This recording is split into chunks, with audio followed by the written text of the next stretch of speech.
네. 오늘 누가복음 11장은요. 오늘 본문 9절에서 13절은 1절부터 계속 연결된 의미 중에서 나온 말들이에요. 그래서 11장 전체적으로 내용을 한번 보면요. 1절에서 4절까지는 예수님께서 이 기도에 대해서 얘기를 하세요. 주기도문, 우리가 알고 있는 그 주기도문에 대해서 얘기를 하십니다. 이 주기도문을 왜 주기도문이라고 한지 아세요? 주님께서 알려주셨다고 해서 주기도문이에요. 네. 근데 세례 요한이 제자들에게 기도를 가르친 것처럼 주님 우리에게도 기도를 가르쳐 달라고 말을 해요. 그럼 그전에는 기도가 없었을까요? 있었어요. 같은 본문을 다루고 있는 이 마태복음 7장에는요. 잘못된 기도에 대해서 나오거든요. 너희는 저 외식하는 바리새인 같이 기도하지 말라는 거예요. 누구에게? 남에게 보이기 위해서 하는 사람처럼 기도하지 말라는 거예요. 기도는 은밀한 중에 내 골방에 들어가서 기도를 해라. 그러니까 골방에서 하는 기도가 올바른 기도인 줄 또 사람들이 착각을 해요. 그게 아니거든요. 하나님께서 아시는 하나님과 먼저 관계를 맺는 그 기도를 하라고 하신 거예요. 주기도문에 그래서 첫 번째가요. 하늘에 계신 우리 아버지예요. 먼저 그 기도를 하려면요. 먼저 하나님과 우리 사이에 인격적인 관계가 맺어져야 된다는 거예요. 그렇지 않으면 누구에게 기도를 할까요? 우리의 아버지, 옛날의 아버지가 누구예요? 마귀예요. 마귀에게 이 세상의 것을 달라고 하는 기도를 하기가 너무나 쉽다는 거예요. 여러분들이 우리들이 하는 기도를 우리가 밤마다 8시에 가정 예배를 드리는데요. 애들이 내놓는 기도 제목마다 다 뭐냐면요. 스마트폰 사게 해달라고 기도를 하지 않나. 아니요. 좋은 선생님 만나게 해달라고. 지들이 좋은 제자가 될 생각은 안 하고요. 아무튼 이런 기도를 한다는 거예요. 근데 기도를 구할 때요. 여러분 잘 생각해 보세요. 우리가 썩어질 것을 구하는지, 썩어지지 않는 것을 구하는지. 여러분 건강 기도 많이 하거든요. 많은 사람 또 부탁을 받아요. 이 병으로부터 회복되게 해달라고. 물론 기도를 하긴 합니다. 그런데 이 건강도 어때요? 여러분 결국 병들어서 우리는 죽고 말아요. 여러분 건강도요 썩어질 거예요 어차피. 그럼 썩지 않는 것은 뭘까요? 하나님의 말씀이에요. 말씀대로 나오는 기도예요. 우리가 비판하지 말라라고 우리가 예전에 2주 전에 제가 말씀을 전한 적이 있어요. 그때 뭐예요? 우리가 다른 사람의 그 조그만 그 허점 이런 걸 지적하기 전에 하나님 내 죄악을 보게 해주세요. 여러분 이렇게 기도하는 것이 정말 기도라는 거예요. 그래서 오늘 예수님께서는요. 주기도문 정말 기도가 무엇인지에 대해서 이 주기도문에 대해서 가르쳐 주세요. 근데 이 주기도문만 가지고도요. 논문이 정말 어마어마해요. 이 양이. 또 설교로도 이걸 가지고도 4편, 5편씩 설교하시는 목사님이 계시더라고요. 저는 신령하지 못해서 아직 그 수준까지는 못 간 것 같고요. 너무 양이 많기 때문에 다 다룰 수 없고요. 그 주기도문이 끝난 후에 또 예수님께서 어떤 비유로 말씀하세요. 우리가 흔히 이걸 간청기도라 해가지고 이걸 얘기를 하거든요. 근데 내용을 잘 보세요. 한밤중에 누가 벗이 찾아와요. 근데 자기가 대접할 게 없어요. 그래서 이웃집에 가서 두드려요. 떡 좀 달라고. 참 뻔뻔한 이웃이죠. 아마 새벽 3시나 4시에 누가 와가지고 떡 달라고 해봐요. 그럼 어떠겠어요? 저 같으면 안 일어날 것 같아요. 없는 척. 근데 이 벗이요 계속 올 때까지 두드려요. 그리고 마침내 그 이웃이요 그 떡을 내줘요. 근데 내주면서 하는 말이 있어요. 그것이 몇 절입니까? 8절이에요. 8절 한번 읽어볼까요? 내가 너희에게 말하노니 비록 벗됨으로 인하여는 일어나서 주지 아니할지라도 그 간청함을 인하여 일어나 그 요구대로 주리라. 네, 뭐라고요? 벗됨으로 인해서는 주는 것이 아니라는 거예요. 그러니까 네가 초청한 그 사람이 나와 상관도 없는 사람이잖아요. 그리고 너와 나가 벗이긴 하지만 그 벗됨으로 인해서 주는 것은 아니라는 거예요.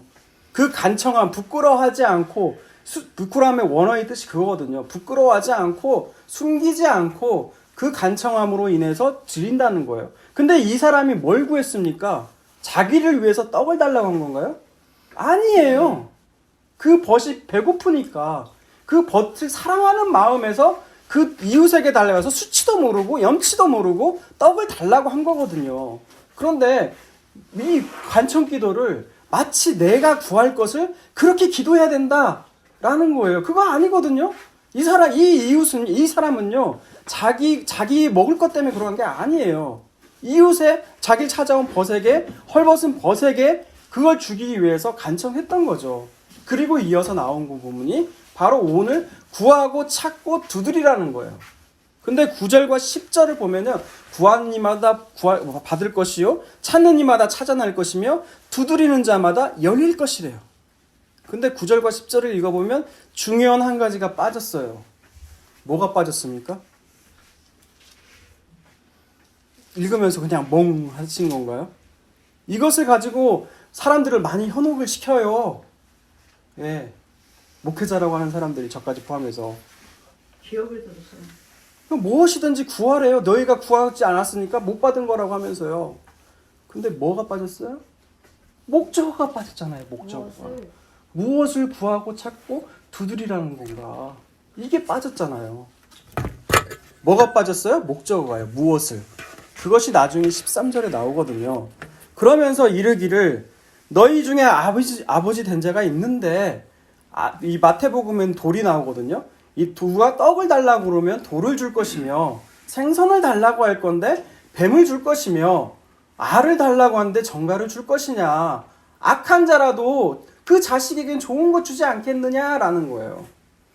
그러니까 나오는 이 생선과 뱀의 비유가요, 이 갈릴리 쪽 지방에 가면 메기과 그 생선이 있대요. 근데 생김새가 뱀하고 너무너무 비슷하대요.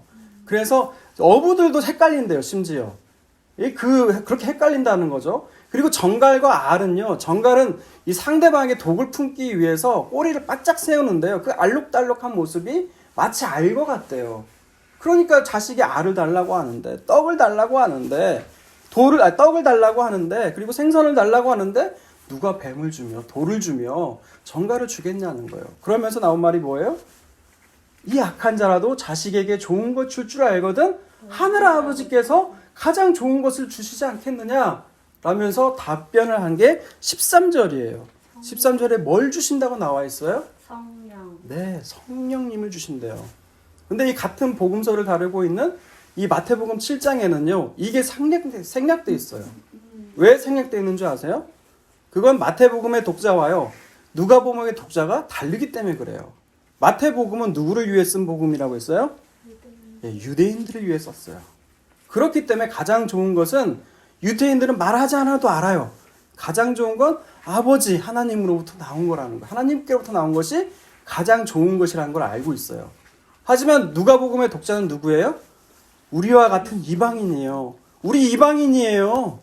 유대인들이라고, 유대인들 외에는 다 이방인들이에요. 근데 정신 넉나간 사람들이 있더라고요. 뭐 레이지파, 목회자를 또 레이지파라고 하는 사람들도 있고, 또 오늘날도 제사를 드려야 된다는 정신 나간 이들도 있더라 이 말이에요. 그래서 이방인들에게는 가장 좋은 것이 뭐냐? 오해하기가 쉬우니까 뭐라고요? 성령이라고 못 박아둔 거예요. 명확히 한 거예요. 그럼 여러분에게 되질문할게요. 여러분이 생각하는 가장 좋은 것은 뭡니까? 아버지 뭐예요? 할아버지? 할아버지께 가장 좋은 게 뭐예요? 우리 큰손자. 큰 손자래. 할머니는 가장 좋은 게 뭐예요? 하나님 구하라고 너 가장 좋은 거 줄게 그러면 할머니는 뭘 구하시겠어요? 나는 지혜를 구하고. 네, 지혜래요. 우리 아내님은요? 우리 사모님은 뭘 구하시겠어요? 네? 천국 가는 거예요. 천국 가는 거요? 네, 천국을 구하시겠대요. 우리 주열이는요? 저는요, 스마트워치. 영생. 영생, 네, 복돼요. 네, 진심이랑 복된 거예요. 의연이는요? 손열이는요? 하나님이 준다고 뭘 구하시겠어요?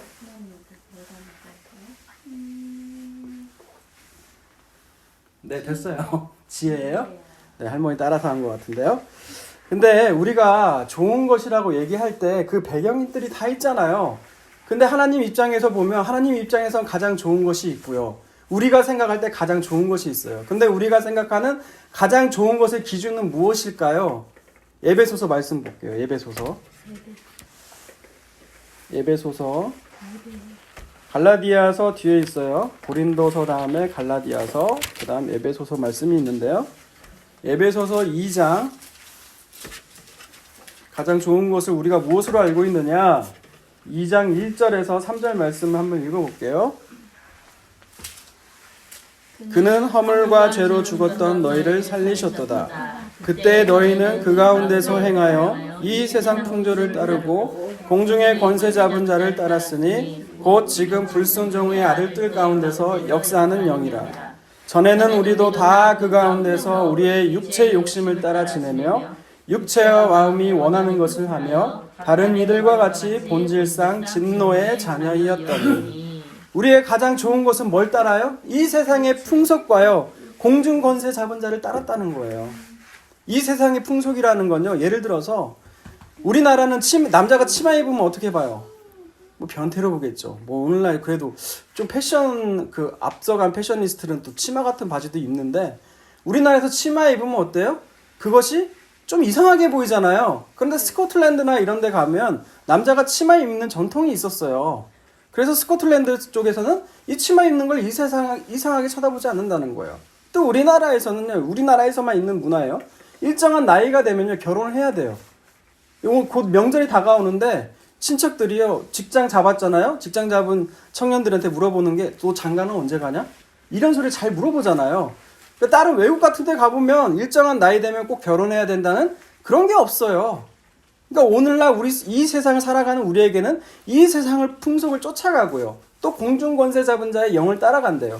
이걸 요한 1서 2장 16절에서는 뭐라고 그래요? 이 세상에 있는 것들을 요한 1서에서 2장에서 사랑하지 말라.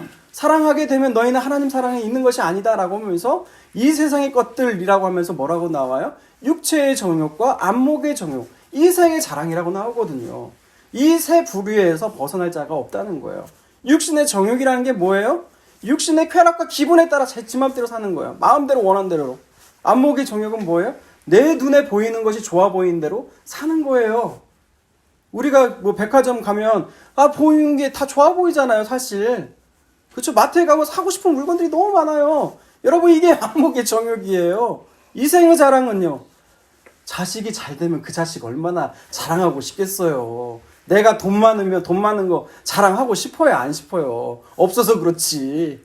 이 육체의 정욕, 안목의 정욕, 이생의 자랑, 이게 모두 공중권세 잡은 자의 영에 따른 우리들의 마음이라는 거예요. 그래서 가장 좋은 거 달라고 하면 우리가 정말 뭘 구해요? 돈 달라고 구하지 않아요? 오늘날 이 자본주의에서는. 그렇잖아요. 우리가 대통령이나 뽑을 때 어때요? 요즘 들어서 가장 중요하게 생각하는 건 경제예요, 경제. 누가 경제를 살릴 것인가. 그래서 뽑은 대통령들 봐요, 하나같이. 이상한 놈들 뽑아놨지.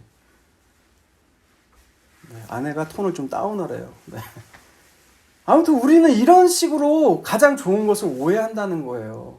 우리가 왜 돈을 사랑하는 것이 왜 악이 되느냐. 그것이 우리 성경에도 나와 있잖아요. 디모데전서 한번 말씀 볼게요. 바쁘긴 한데. 디모데전서. 돈을 사랑함이 일만하게 뿌리라는 그 말씀 있잖아요. 디모데전서 6장 1절에서 4절까지는요, 1장 5절까지는 다른 복음이 전해지면 나타나는 현상에도 나와 있고요. 6절에 보면 이런 얘기가 있어요. 그러나 자족하는 마음이 있으면 경건은 큰 이익이 된다.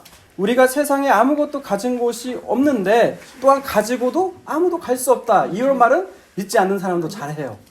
우리가 가진 것이 있어서 태어난 사람 누가 있어요? 그쵸? 부모가 태어나니까 삼성에서 태어난 재벌가들은 자기들이 태어나니까 자기 아버지 어머니가 부자에서 태어난 거지. 그리고 아무리 돈이 많아도 그 돈 가지고 갈 수 있어요? 없어요? 없어요. 그래서 뭐래요? 8절에 우리가 먹을 것과 입을 것이 있은즉 족한 줄로 알래요. 이런 비슷한 말씀이요, 빌립보서 4장에도 있어요. 기억나세요? 빌립보서 4장? 거기도 보면은 우리가 오해하기 쉬운 구절이 또 들어가 있거든요. 내게 능력 주시는 자 안에서 능치 못함이 없다. 못할 것이 없다. 이 말씀 그 앞절을 구절을 보면요. 오늘 말씀 디모데전서 이 구절과 비슷한 구절이 있어요. 내가 부함에도 처할 줄 알고 빈공에도 처할 줄 아는 일체의 자세를 배웠다는 거예요. 그게 뭐예요? 자족이에요. 자족. 성경에서 말하는 건 자족이에요. 있는 바를 족한 줄 알고 여기라는 거예요. 그래서 나온 게 뭐예요? 오늘 디모데전은 9절 보니까 부하려고 하는 사람들은 어때요? 시험과 올무와 여러 가지 어리석고 해로운 욕심에 떨어질 수밖에 없다는 거예요. 주식하시는 분들 잘 들어보세요. 금방 부자 되려고 흥하려고 하지 말라는 거예요. 그러다 보면 올무에 빠져요. 어떤 주가 상한가 친다더라. 이미 그 소식 전해질 때는요. 다 이미 빠지고 나간 후에요. 그러니 있는 바를 족하게 여기라는 거예요. 그리고 또 뭐라고 나와요? 해로운 욕심에 떨어지다니 곧 사람으로 파멸과 멸망에 결국 빠지게 된다는 거예요. 그래서 이어져 나온 말씀이 10절이에요. 같이 읽을까요? 돈을 사랑함이 일만하게 뿌리가 되나니 이것을 탐내는 자들은 미혹을 받아 믿음에서 떠나 많은 근심으로써 자기를 찔렀도다. 아멘. 여러분 이 말씀이 누구에게 주는 걸까요? 예수님을 주와 그리스도를 믿는 우리에게 주어진 말씀이에요. 세상 사람들에게 아니에요. 세상 사람들은 알아서 그냥 쫓아가요. 가지 말라고 해도. 근데 믿는 자들 가운데서도 어때요? 믿음에서 떠나 이로 인해서 많은 근심으로 자기에서 찔러서 믿음에서 떠나게 되는 경우가 많다는 거예요. 사도 바울이 초반에는요, 그 동역자들도 많고 오는 사람도 많았어요. 근데 나중에 목회 후반에 디모데서를 보게 되면요, 누가 떠나고 누가 떠나고 이런 얘기가 자꾸 나오거든요. 여러분 믿음은 경주예요. 장거리 경주예요. 그런데 이 와중에 돈을 사랑함으로 떠나는 사람들이 의외로 많다는 얘기예요. 여러분 있는 바를 족하게 여기세요. 분수에 맞게 생활하세요. 여러분 이게 성경에서 말하는 가르침이에요. 아무리요 기도 오래 하고 기도 많이 해가지고 만약 세상에서 주는 거 준다고 그러면 그거 들어준 사람 하나님 아버지 아니에요. 하나님 그런 분 들어주시는 분 아니에요. 하나님 오히려 이렇게 말씀하세요. 있는 바를 족하게 여겨라. 감사해라. 여러분 이 점을 기억하고 살아나가는 저와 여러분들이 되셨으면 좋겠습니다. 아멘. 그러면 가장 좋은 것으로 뭘 주신다고요? 성령님께 주신다고요. 그런데 문제는 뭐냐면요. 죄와 허물로 죽은 우리가요 스스로 성령을 구할 수가 없어요. 우리가 노력으로 구할 수 없다는 얘기예요. 그럼 누가 주셔야 되느냐? 오직 하나님 아버지께서 예수 그리스도를 통해서 그 십자가를 통해서 선물로 주셔야만이 우리가 예수 그리스도의 영을 받을 수 있다는 거예요. 그래서 은혜의 선물이라고 하는 거예요. 갈라디아서 6장 6절에서 7절 말씀 한번 볼까요? 갈라디아서 고린도서 다음에 있어요. 갈라디아서 6장 6절에서 7절 말씀 읽어볼게요. 일단 가르침을 받는 자는 말씀을 가르치는 자와 모든 좋은 것을 함께하라. 스스로 속이지 말라. 하나님은 없음여김을 받지 아니하시나니 사람이 무엇으로 심든지 그대로 그대로 거두리라. 거두리라. 네, 이 말씀 가지고 교회를 위해서 하나님을 위해서 헌금을 많이 내세요라고 악용하는 목회자들 설교자들도 있다고 하더라고요. 근데 그 말씀이 아니에요. 그렇게 말한다면 그건 그 사람한테 속는 거예요. 뭐라고 나와있냐? 후반부 말씀을 읽어볼게요. 자기의 육체를 위하여 심는 자는 육체로부터 썩어질 것을 거두고 성령을 위하여 심는 자는 성령으로부터 뭘 거둔다고요? 영생을 거두게 된다고요. 영생을 거두게 되면 어떻게 돼요? 예수님에 대해서 눈을 뜨게 된다는 거예요. 육체를 위해 심는 자는 그 썩을 것을 구한다는 거예요. 그래서 만약 부자가 되고 싶고 좋은 대학, 좋은 직장 들어가고 싶다면요. 여기 나오면 안 되고요. 더 노력을 하면 돼요. 더 많은 노력한다고 되는 것도 아니지만 아무튼 그렇게 하면 돼요. 하지만 성령으로 심는 자는 어때요? 영생을 선물로 거두게 된다는 거예요. 예수 그리스도에 대해서 눈을 뜨게 된다는 거예요. 내가 성령이 오셔야만이 내가 얼마나 큰 죄인인지를 깨닫게 된다는 거예요. 그리고 그때야만이 내가 받은 그 구원이라는 복이 얼마나 큰 것인지를 우리가 알게 된다는 거예요. 저는 이제 조금 눈 떴어요, 진짜. 그전에는 이게 큰 복인지도 잘 몰랐거든요, 사실. 그러니까 어땠어요? 그 마음 드니까 그냥 예수님 떠나고 싶더라고요. 내가 원하는 것들이 채워지지 않으니까. 그러니까 그때도 환상이나 방언 다 했거든요. 그게 예수 믿는 건 줄 알았어요. 근데 그게 아니더란 말이에요. 예수님을 믿는다는 것은. 자, 그러면 우리가 무엇을 찾고 구하고 두드려야 된다는 거예요? 바로 성령님이세요, 성령님. 그 말씀인데 또 했던 말을 또 반복했네요. 네. 그러면 성령이 오시면 성령이 임하게 되면 그럼 어떤 일을 하시는가 이 말씀을 보고 정리하고 마치도록 하려고 합니다. 요한복음 14장 볼게요. 요한복음 14장. 요한복음은요 다른 공간 복음서와 좀 달라요. 이 마태, 마가, 누가는 예수님의 십자가 전과 후로 나뉘어져 있다면 요한복음은 그런 구분이 없어요. 요한복음 14장 25절에서 29절까지 말씀을 한번 읽어볼까요? 내가 아직 너희와 함께 있어서 이 말을 너희에게 하였거니와 보혜사 곧 아버지께서 내 이름으로 보내실 성령 그가 너희에게 모든 것을 가르치시고 내가 너희에게 말한 모든 것을 생각나게 하리라. 오시면 뭘 하신다고요? 모든 걸 너희가 예수님께서 그동안 제자들에게 말한 그 모든 말씀들을 가르치시고 성령께서 가르치시고 내가 말한 모든 것을 또 생각나게 하신다는 거예요. 그래서 성령이 오시기 전 성령님이 안 오시면요 이 말씀을 문자적으로 받아들일 수밖에 없어요. 문자로 받아들이게 되면 어떨까요? 우리를 죽여요. 문자는 죽이는 거거든요. 성경이 기록되기를 영은 살린다고 했거든요. 성령은 살리지만 문자는 바리새인과 서기관이 돼서요 우리를 죽인다는 얘기예요. 그래요. 또 성령이 오시면 어떤 일이 벌어지느냐? 27절 계속 읽어볼게요. 평안을 너희에게 끼치노니 곧 나의 평안을 너희에게 주노라. 내가 너희에게 주는 것은 세상이 주는 것과 같지 아니하니라. 너희는 마음에 근심하지 말고 두려워하지도 말라. 내가 갔다가 너희에게로 온다 하는 이 말을 들었으면 너를 사랑하였더라면 내가 아버지께로 감을 기뻐하였더라. 아버지는 나보다 크심이라. 이제 일이 일어나기 전에 너희에게 말한 것은 일이 일어날 때 너희로 믿게 하려 함이라. 이 말을 하는 것은 이런 일들이 벌어지게 될 때 너희로 하여금 믿게 하려고 이런 말들을 했다는 거예요. 그러 다음에 또 성령님께서 오시면 어떤 일을 벌어지느냐. 우리 안에 성령이 있는지 없는지를 확인할 수 있는 방법이기도 해요. 여러분 안에 평안이 있어요? 마음 가운데? 말씀을 볼 때 깨달아지고 생각나게 하고 막 대화를 하다 보면 말씀이 막 생각나고 이렇게 되시냐고요. 이런 것을 지금 얘기하고 있는 거예요. 성령이 오셨다면 우리 안에 벌어지는 일들에 대해서요. 요한복음 16장 볼게요. 요한복음 16장. 요한복음 16장은요, 이제 예수님께서 이제 고난받으실 거에 대해서 얘기를 하는 거예요. 근데 이거에 대해서 제자들이 이렇게 얘기를 하고 있는 거예요. 16장 5절에서 7절까지 읽어볼게요. 지금 내가 나를 보내신 이에게로 가는데 너희 중에 나더러 어디로 가는지 묻는 자가 없고 도리어 내가 이 말을 함으로 너희 마음에 근심이 가득하였도다. 그러나 내가 너희에게 실상을 말하노니 내가 떠나는 것이 너희에게 유익이라. 내가 떠나가지 아니하면 보혜사가 너희에게 오시지 아니할 것이요 가면 내가 그를 너희에게 보내리니. 예수님이 이런 말씀을 하시니까 제자들이 근심한 거예요. 제자들 또한 어떻게 알았어요? 예수님을 이 세상의 임금으로 알았다는 거예요. 메시아가 오면 영원토록 우리와 함께 하신다고 했거든요. 근데 나가신다는 거예요. 떠나신다는 거예요. 그러니까 제자들의 실망이 얼마나 크겠어요. 이때까지도 제자들이 아는 건 육신의 메시아, 자기가 기대한 메시아, 이걸 얘기한 거예요. 근데 예수님 뭐라고 말씀하세요?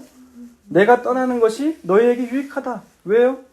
내가 떠나게 되면 이제 성령님은요 원래 구약 때도 있었어요. 그런데 구약에서는 구약의 소수의 선지자들, 왕에게만 부어졌던 그 성령님께서 이제 예수 그리스도를 구주와 그리스도로 고백하는 모든 사람에게 선물로 성령님을 주신다고 했었거든요. 할렐루야. 여러분 놀라운 거예요. 그래서 이 내가 떠나는 것이 너희에게 유익하다고 말씀하시는 거예요. 그럼 성령님께서 오시면 어떤 일을 하시느냐? 8절 읽어볼게요.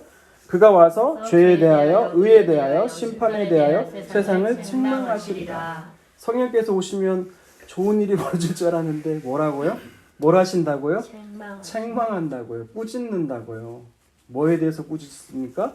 죄와 의와 심판이라는 거예요. 이것을 이렇게 설명을 해요. 9절에서 11절 읽어주세요. 시작. 죄에 대하여라 함은 그들이 나를 믿지 아니하며 의에 대하여라 함은 내가 아버지께로 가니 너희가 다시 나를 보지 못하며 심판에 대하여라 함은 이 세상 임금이 심판을 받았음이라. 네, 죄에 대해서라면 뭐가 죄라고요?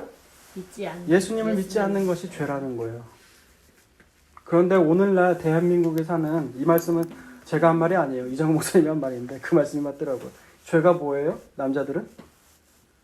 돈 못 벌어오는 게 죄잖아요. 대한민국에서는. 그쵸? 돈 못 벌어오는 거. 그게 죄잖아요. 그죠? 그리고 목사들은 어때요? 교회를 성장시키지 못하는 거. 부흥 못 시키면 쫓아낸다고 하더라고요, 요즘에. 네, 비싼 월급 주고 데리고 왔는데 값어치 못하면 당신 우리가 왜 데리고 왔냐는 거예요. 우리의 취향대로 우리의 입맛대로 마시면 그냥 쫓아낸다는 거죠. 근데 성경엔 죄는 뭐라고요? 예수님을 믿지 않는 거라는 거예요. 그리고 이 죄와 의와 이 심판에 대해서 우리를 책망하신다는 거예요. 12절에서 15절까지 한번 읽어볼까요? 시작. 내가 아직도 너희에게 이를 것이 많으나 지금은 너희가 감당하지 못하리라. 그러나 진리의 성령이 오시면 그가 너희를 모든 진리 가운데로 인도하시리니 그가 스스로 말하지 않고 오직 들은 것을 말하며 장래일을 너희에게 알리시리라. 그가 내게 내 영광을 나타내니 내 것을 가지고 너희에게 알리시겠습니다. 무릇 아버지께로 있는 것은 다 내 것이라. 그러므로 내가 말하기를 그가 내 것을 가지고 너희에게 알리시리라 하였노라. 성령이 오시면요, 우리를 책망하세요. 죄와 의와 심판에 대해서. 그리고 그가 우리를 또 성령 가운데로 인도하고 행하시게 만드신다는 거예요. 아버지의 마음, 아버지의 뜻대로. 우리가 아까 그 특송을 했잖아요. 찬양을 했잖아요. 원하고 바라고 기도합니다. 우리가 성령님이 우리 안에 오실 때 우리가 아버지의 뜻대로 기도도 할 수 있고요. 원하는 대로 할 수 있고요. 행할 수 있다는 거예요. 그래서 여러분이 구할 건 뭐예요? 가장 좋은 것은 성령님이시라는 거예요. 그런데 이 똑같은 말씀을 다루고 있는, 오늘 본문과 똑같은 다루고 있는 그 마태복음에는요, 또 한 구절이 추가가 돼 있어요. 그거 한번 우리가 찾고 말씀 정리하도록 할게요. 마태복음 7장 한번 펴보세요. 7장. 마태복음 7장. 지금 마가복음 펴네요. 마태복음 7장. 찾으셨나요? 네. 7장 보면요. 11절에 보면 너희가 악한 자라도 좋은 것으로 자식에게 줄 줄 알거든 하물며 하늘에 계신 너희 아버지께서 구하는 자들의 좋은 것으로 주시지 않겠느냐 하고 끝을 맺었잖아요. 이 누가복음의 이 가장 좋은 곳이 뭐라고요? 성령님이시라고요. 성령님. 그런데 한 구절 더 추가가 돼 있어요. 그 12절 한번 읽어볼까요? 시작. 그러므로 무엇이든지 남에게 대접을 받고자 하는 대로 너희도 남을 대접하라. 이것이 율법이요 선지자니라. 아멘. 여러분 이 말씀이 솔직히 이해 좀 가시나요? 가장 좋은 것을 주시는데 그러므로 너희가 남에게 대접받고 싶은 대로 너희도 남을 대접하래요. 이것이 율법이요 선지자가 말하는 것이래요. 왜 이상한 엉뚱한 말씀을 하시는 것 같기도 하고 좀 모호하잖아요. 이 7장 12절의 말씀은요. 이 7장 안에 결론이기도 하면서 마태복음 5장부터 나온 산상수훈의 결론이기도 해요. 예. 근데 이 율법과 선지자라는 건 뭐예요? 율법이라는 건 뭐예요? 모세 오경을 가리키거든요. 선지자는 뭐예요? 선지자들 서 있잖아요. 그 선지자예요. 그 율법과 선지자를 말을 하면 뭐예요? 구약 성경 전체를 가리켜요. 그런데 이 똑같은 말씀을 마태복음에서 또 나와요. 율법과 선지자에 말하는 것이라는 것이. 그것이 무엇인지 마태복음 22장 35절에서 40절까지 말씀 볼게요. 마태복음 22장 35절에서 40절. 찾으신 분 읽어주세요. 그중 한 율법사가 예수를 시험하여 묻되 선생님 율법 중에서 어느 계명이 있으니까? 예수께서 이르시되 네 마음을 다하고 목숨을 다하고 뜻을 다하여 주 너의 하나님을 사랑하라 하셨으니 이것이 크고 첫째 되는 계명이요 둘째도 그와 같으니 네 이웃을 내 자신과 같이 사랑하라 하셨으니 이 두 계명이 온 율법과 선지자의 강령이니라. 아멘. 네, 여기도 율법과 선지자의 강령이라 나오죠. 그죠? 그러니까 그 강령이 뭐예요? 하나님을 사랑하고 이웃을 내 몸같이 사랑하라는 거예요. 근데 여기서 특이한 화법이 있어요. 사실 유대인들에게는 첫째 계명, 십계명도 둘째, 셋째가 이렇게 있잖아요. 근데 예수님은 뭐라고 했어요? 구분짓지 않으셨어요. 첫째, 하나님을 사랑하라는 거고, 둘째도 이와 같다고 했거든요. 이 말은 뭐냐면 첫째와 둘째가 구분이 없다는 거예요. 그러니까 둘째 하나님을 사랑하게 되면 네가 이웃을 사랑하게 된다는 거예요. 그것이 율법과 선지자, 구약에서 말하는 전부라는 거예요. 근데 이 전부를 마태복음 7장에서는 이렇게 얘기하고 있다는 거예요. 똑같은 말씀인데 네가 대접받고 싶은 대로 남을 대접하라는 거예요. 뭘로 대접하라는 거예요? 네가 가장 좋다고 생각하는 걸로 대접을 하라는 거예요. 가장 귀하다고 생각하는 거. 그러면 하나님 입장에서 여러분 생각을 해보자는 거예요. 생각을 자꾸 하나님 입장에서 생각을 해보자는 거예요. 내 입장에서 성경을 바라보지 않고 하나님 입장에서 가장 좋은 게 뭘까요? 우리에게 구원을 주시는 거, 우리가 의도로 영생을 얻게 하시는 거, 바로 성령님이시죠. 성령님. 그걸 얘기를 하고 있는 거예요. 근데 그걸 어디에서 예수님이 이루셨어요? 십자가에서 이루셨잖아요. 십자가에서. 그래서 성령 받은 이 사도 바울은 뭐를 적느냐? 진짜 이것만 보고 마칠게요. 고린도전서 2장 한번 볼까요? 고린도전서 2장 1절과 2절 한번 볼게요. 형제들아, 내가 너희에게 나아가 하나님의 증거를 전할 때 말과 지혜의 아름다운 것을 아니하였나니 내가 너희 중에서 예수 그리스도와 그가 십자가에 못 박힌 것 외에는 아무것도 알지 아니하기로 작정하였습니다. 그래서 성령 받은 사도 바울은요, 뭘 전했다고요? 지혜와 아름다운 설득력 있는 인간의 말이 아니라 예수님께서 십자가에서 우리의 모든 죄를 담당하셨다. 죽으셨다. 그 십자가를 전했다는 얘기예요. 3절부터 5절까지 읽어보면요. 내가 너희 가운데 거할 때 약하고 두려워하고 심히 떨었다. 내 말에 전도함이 설득력이 있는지 지혜의 말로 하지 않고 뭘로 했다고요? 다만 성령의 나타나심과 능력으로 했다는 거예요. 이 당시에 1장을 보면 어떤 일이 벌어져요? 바울파, 아볼로파, 막 여러 파벌로 벌어져요. 여러분, 설교자들은요, 그냥 하나의 소모품이에요. 더 원어적으로 얘기할까요? 설교자들, 목회자들은요, 비복음이 왔을 때 그 앞에서 짓는 셰퍼드와 같아요. 네, 목자를 셰퍼드라고 하거든요. 그 어원이 내내 셰퍼드예요. 셰퍼드의 어원이 셰퍼드예요. 그 개와 같다는 거예요. 짖는 소리라는 거예요. 그래서 여러분, 개를 섬겨요? 아니잖아요. 왜? 목회자는 섬김의 대상이 아니에요. 오직 섬김의 대상은 누구예요? 오직 우리 주님밖에 없어요. 아멘.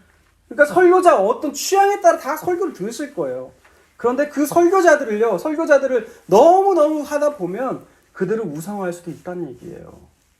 오직 예수 그리스도의 십자가, 그분의 부활, 다시 살아나심, 우리의 주인 되심, 오직 거기에 복음이 있고 생명이 있다는 거예요.